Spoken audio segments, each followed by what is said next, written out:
கூட்டிட்டு வந்துட்டு அல்லாஹ் சொல்லி அனுப்புவான மலக்குகள்கிட்ட, நீங்க போய் அவங்ககிட்ட என்ன செய்யணும் தெரியுமா, அவன் செஞ்ச சின்ன சின்ன தப்புகளையா சொல்லி காட்டுங்க, பெருசு கேட்டுறாதீங்க.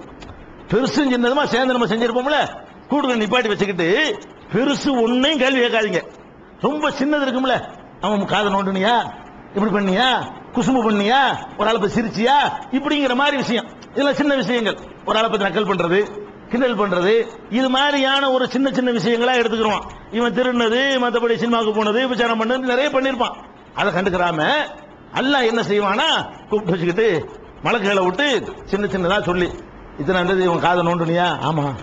அவன் நினைக்குவான், இதெல்லாம் போட்டுக்கிட்டா இப்ப பெருசுலாம் வந்து என்ன ஆகும், அவன் நினைக்குவானா. இப்ப இந்த மாதிரி அற்பமானதெல்லாம் முடிச்சு நோண்டி கேட்கறத பார்த்தா நம்ம கதை ஒண்ணு தேராது போல இருக்குதே அப்படின்னு அவன் நினைக்குவானா. அப்படி மலக்குகள்லாம் கேட்டுட்டு இருக்கும் பொழுது கடைசியா அல்லாஹ் இல்லன்னு சொல்லி முடிச்சுன்னு அல்லாஹ் வந்து என்ன செய்வானா, டேய் இந்த சின்னதெல்லாம் செஞ்சீங்கல்ல, இது எல்லாத்தையுமே நீ செஞ்ச தப்பான நன்மையா மாத்திரம் போட. நீ செஞ்ச தப்பு இருக்குல்ல, நான் கருணை செய்ய நினைச்சிருக்கிறதுனால உன்னுடைய ஒவ்வொரு தப்பையும் நன்மையாக நான் மாற்றுகிறேன் அப்படின்னு நல்லா சொல்லுவானா.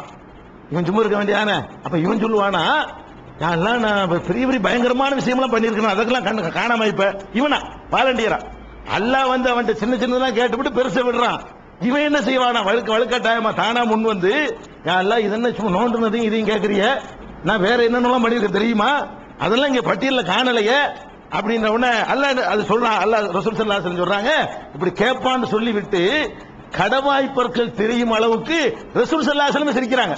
இப்படி கேட்பான் அவன், அப்படி அவன் கேட்கிற அளவுக்கு எல்லாம் கண்டுக்கிறாம இருப்பான். இது சொல்லும்போது ரசூலுல்லாஹ்க்கு சிரிப்பு வருது, அல்லாஹ்வுடைய கருணையை நினைத்து. அவர்கள் கடவாய்ப்பற்கள் தெரிகிற அளவுக்கு சிரித்து விட்டு ஓடுற சொர்க்கத்துக்கு போனால. உடனே நான் கேட்க முடியாது எது சொல்ற, நானே கேட்கல உன்ட்ட, உனக்கு எதுக்கு தேவையில்லாத வேலைன்னு சொல்லி அல்லாஹ் அவனை போட்டு செய்வானா, சொர்க்கத்துக்கு அனுப்புவானா. அப்ப அல்லாஹ் வந்து நம்ம மீது காட்டுகிற கருணை வந்து இப்படிப்பட்ட, நம்ம அமலும் கணக்கு பண்ணிலாம் செய்யற மாதிரிலாம் தெரியல பார்த்தா, அவன் தன்னுடைய அருளை கொண்டு நம்மை கொண்டு சொர்க்கத்தில் சேர்க்கிறான் என்பதற்கு அவன் நம்முடைய தப்புகளை விசாரணைக்கு எடுத்துக்கொள்ளாமல் மறைக்கிறான் பாருங்க. அந்த மறைக்கிறதுலே அவனுடைய கருணை வெளிப்படும். ஏன்னா இதை ஒழுங்கா புரிஞ்சுக்கிட்டோம்னா நிறைய விஷயங்கள் நம்ம மிஸ்டேக் நம்ம அடிபட்டு போயிடும். அல்லாஹ்வை சரியான முறையில் புரிஞ்சுக்கிட்டோம்னு சொன்னா நிறைய தவறுகள் நம்மிடமிருந்து நீங்கிரும்.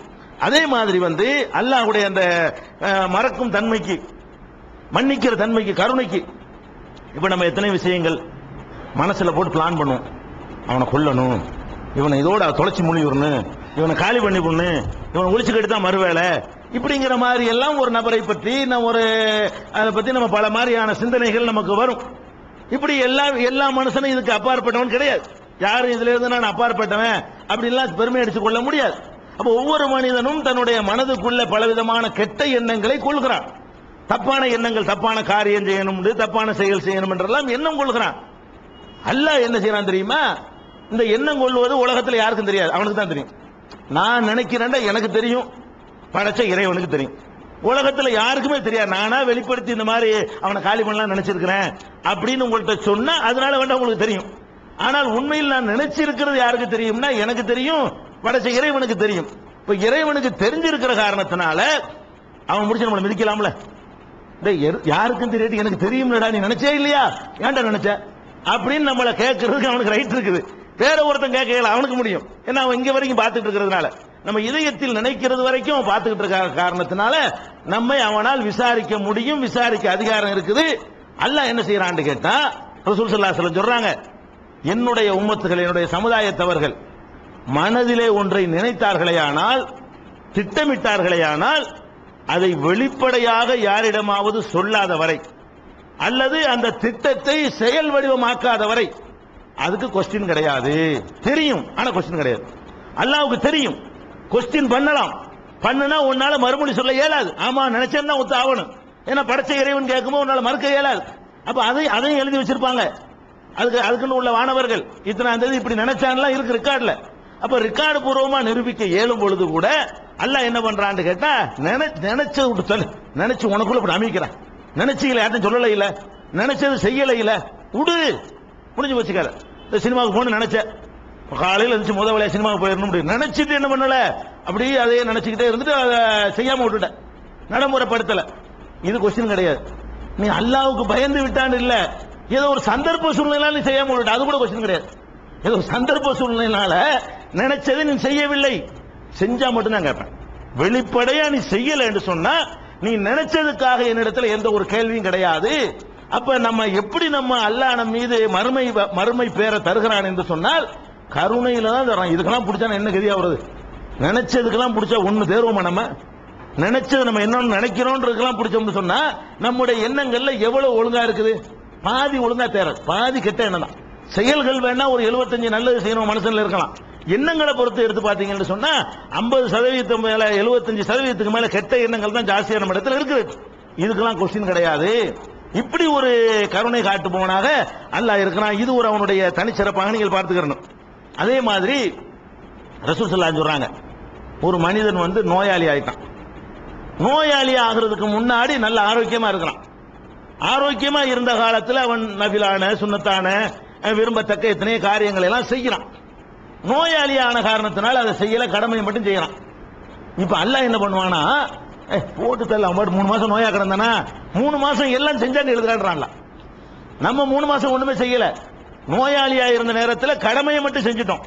நோயாளியா இல்லாத நேரத்தில் சுன்னத்து நபிலிருந்து நிறைய வணக்கங்கள் பண்ணிக்கிட்டே இருந்தோம். படுக்கையில் விழுந்துட்டோம், குர்ஆன் ஓத முடியல, சுன்னத்தான தொழுவ முடியல, தான தர்மங்கள் பண்ண முடியல, தாவா பண்ண முடியல, ஒரு ஆளை போய் சந்திச்சு ஆறுதல் சொல்ல முடியல. எவ்வளவோ நல்லறங்களை நம்ம இழந்துட்டோம். படுத்த படுக்கையா 1 வருஷமோ 2 வருஷமோ 3 வருஷமோ 10 வருஷமோ கிடக்குறோம். 10 வருஷம் என்ன கணக்குன்னு சொன்னா, நீ ஆரோக்கியமா இருக்கும்போது என்ன கணக்கு அந்த கணக்கு. நம்ம ஆரோக்கியமா இருக்கும்போது என்ன நல்லறங்கள் செய்து கொண்டிருந்தோமோ அதை இப்பவும் செய்யறான்னு எழுது பண்றான்ல. அப்ப நம்ம அமலை கொண்டா போறோம் சொர்க்கத்துக்கு? அமலை கொண்டாங்க போறோம்? ஒண்ணுமே பண்ணலையே. பண்ணாம வர வைக்கிறான். நம்ம பண்ணி வர வச்சாதான் அமலை கொண்டு நீங்க சொல்லலாம். நம்ம ஒண்ணுமே பண்ணல, அவன் பாட்டுக்கு நீ செஞ்சாங்கிறான். நீ இத்தனை நோயாளி விசாரிச்சேங்கிறான். நீ 2 ஜூஸ் ஓதுனேங்கிறான். நேத்து ஓதுனதுனால, நேத்து ஒரு ஜூஸ் ஓதுனீல, இன்னைக்கு ஓதுன, நாளைக்கு ஓதுனேங்கிறான். அப்ப நோயாளியாக இல்லாத நேரத்தில் நம்ம என்னென்ன நல்லறங்களை எல்லாம் செய்தோமோ அதெல்லாம் நோயாளியாக இருந்த காரணத்தினால் நாம் விட்டு விட்டோம் என்று சொன்னாலும், அதே மாதிரி சஃபர்ல போறோம், பிரயாணத்தில் நிறைய விஷயங்களை விட்டுருவோம். ஊர்ல இருக்கிற மாதிரி அவ்வளவு காரியத்தையும் பயணத்தில் செய்ய முடியாது. பயணத்தில் நிறைய அந்த வேலைகள் இருக்கிற காரணத்தினால சுன்னத்து நபில்கள் எல்லாம் விட்டுருவோம். பயணத்துக்கு இதே மாதிரி 3 நாள் பிரயாணத்தில் அந்த ஊர்ல செஞ்சுக்கிட்டு இருந்த பல இரவு தொழுகை விட்டுறோம், சுன்னத்தான தொழுகை விட்டுறோம், நிறைய குறைபாடுகளை செஞ்சிடறோம். வழக்கமான திக்ர்கள், தொழுகைக்கு பிந்தி ஓத வேண்டிய அப்படி இப்படி நிறைய மிஸ் பண்ணிடுறோம். 3 நாளைக்கு நம்ம மிஸ் பண்ணலன்னு அர்த்தமா? இங்க ஒழுங்கா பிரயாணத்துக்கு முந்தி ஒழுங்கா நடந்து இருந்தால், பிரயாணத்தில் இருந்து நீ விட்ட அந்த 3 நாளும் நீ அதை செஞ்சேன்னு தான் கணக்கு. செய்யாமலே செஞ்சோன்னு கணக்கு போடுறான் அல்ல. அப்ப மறதிக்கு கொஸ்டின் இல்லைங்கிறான், நோய்க்கு கொஸ்டின் இல்லைங்கிறான். பிரயாணத்தில் இருக்கிற காரணத்தினால சில காரியங்களை நீ விட்டுருந்தேன்னு சொன்னா நீ செஞ்சதாக கணக்கு வைப்பேன்னு சொல்றான். இதெல்லாம் எதுக்குன்னு கேட்டா ரசூல் ஸல்லல்லாஹு அலைஹி வஸல்லம் சொன்னாங்க, அதுக்கு விளக்கம். அல்லாஹ்வுடைய அருள்ல தான் வண்டி ஓடுது. நம்ம சொர்க்கத்துக்கு போறதெல்லாம் அவன் கருணை பார்வையை தாறுமாற அள்ளி வீசுறான். ரொம்ப கரடு முரடா நிக்கலாம, நான் யார் நீ யாரா, எனக்கு நீ செய்யறதுக்கு போதுமாடான்னு கேட்க மாட்டேங்கிறான். நான் செஞ்சிருக்கிற ஒரு ஆள் உங்களுக்கு கோடி கோடியா என்ன செய்யறாரு, உதவிகள் செய்யறாரு. அவருக்கு நீங்க என்ன பண்றீங்க, அஸ்ஸலாமு அலைக்கும் சலாம் மட்டும் சொல்றீங்க, திருப்தி அடைவாரா? ஏன்னா நான் செஞ்சதுக்கு சலாம் தானே கேட்பாரா இல்லையா? நான் உனக்கு எவ்வளவு பண்ணிருக்கிறேன், அஸ்ஸலாமு அலைக்கும் போயிட்டு இருக்கிற, காலை பிடிக்க வேணாமா, காலை விழ வேணாமான்னு கேட்பானா இல்லையா? அப்ப ஒரு மனிதன் தான் அதிகமான உதவிகள் செய்திருக்கும் பொழுது அதுக்கு நிகரான உபகாரங்களை உங்கள்கிட்ட எதிர்பார்க்கிறான். அவன்றது கிடையாது. உடனே அடியா நான் உன்கிட்ட போட்டியா, உனக்கு நான் போட்டியா, போ நீ இப்படிதான் இருப்ப, நான் பார்த்து உன்னை கருணையில தள்ளி விடுறேன், இப்படிங்கிறவனாக இறைவன் இருக்கிறான் என்பதை அடுத்து நம்ம புரிஞ்சுக்கணும். அதனால ரசூல் ஸல்லல்லாஹு அலைஹி வஸல்லம் சொல்றாங்கன்னு கேட்டா நிறைய சம்பவங்களை சொல்றாங்க. ஒரு மனிதன் போய்கிட்டே இருக்கான் தெருவுல. இதை பார்த்தா ஒரு அமல் தான் உங்களுக்கு தெரியாது, இது ஒரு நன்மைண்டே உங்களுடைய சிந்தனைக்கு படாது. ஒரு நாய் தாகத்துல துடித்துக் கொண்டிருக்கிறது. தெருவுல போறான், ஒரு நாய் தாகத்துல நாக்க தொங்க போட்டு கொண்டு கஷ்டப்பட்டுக்கிட்டு இருக்கிறது. ஒரு கிணத்துக்கிட்ட இருக்கிறது. இவன் பார்க்கறான், எதுவுமே தண்ணியே இல்ல. அவனுடைய அந்த துணியை எடுத்து முடிச்சு போட்டு நீளமாக்கி அந்த கிணத்துக்குள்ள விட்டு அந்த துணியை ஈரமாக்கி மறுபடியும் அதை இழுத்து அதை புழிஞ்சி அந்த நாய் வாயில ஊத்தி அதனுடைய தாகத்தை என்ன செய்யறான், தீர்த்துறான்.